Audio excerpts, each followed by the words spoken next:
Hello friends, in this session we are going to look at one of our basic conditional statements in Java.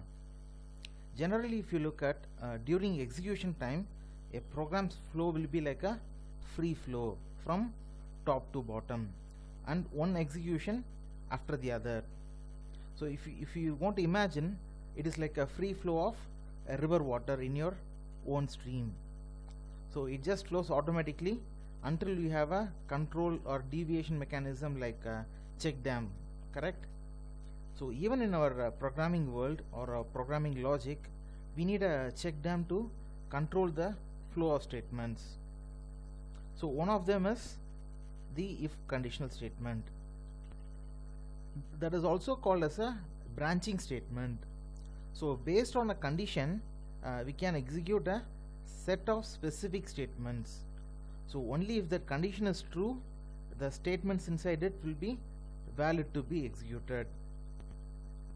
So you would see that this type of if statement will be very useful more often than not. So now let's see it with an example. So let's try to copy this sample code for us to test our if statement. So the class name is larger one, right? So in our Eclipse, let's go to our Eclipse and let's create a new class.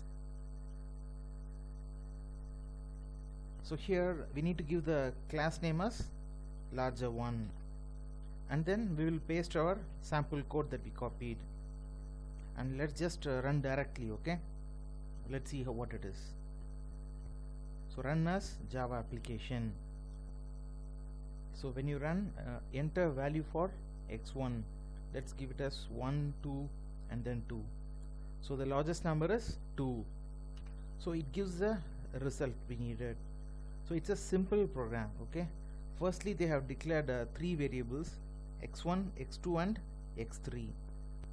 Then receiving the input for all 3 numbers using the scanner class to check the largest number.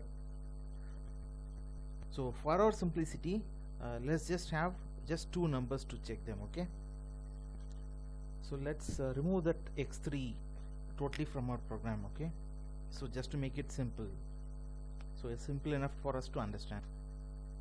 So firstly, x1 is assumed as the largest number, and then checking if x2 is greater than that.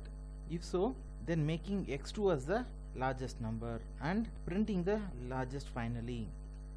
And there is a better programming practice, okay, that is to give those inside statements inside a open and close curly braces. Imagine if we had more than one statement in it. Okay, then it really makes sense to have it inside that curly braces. So it will, if you look at it, it will be very clear to look at the programming logic. So now let's try to run it again. Okay, so run as Java application. So then it is 10 and 2. So now the largest number is 10. So this is a basic conditional statement. Okay, so further we will look into more complicated conditional statements. Okay, so thank you friends, see you soon, bye.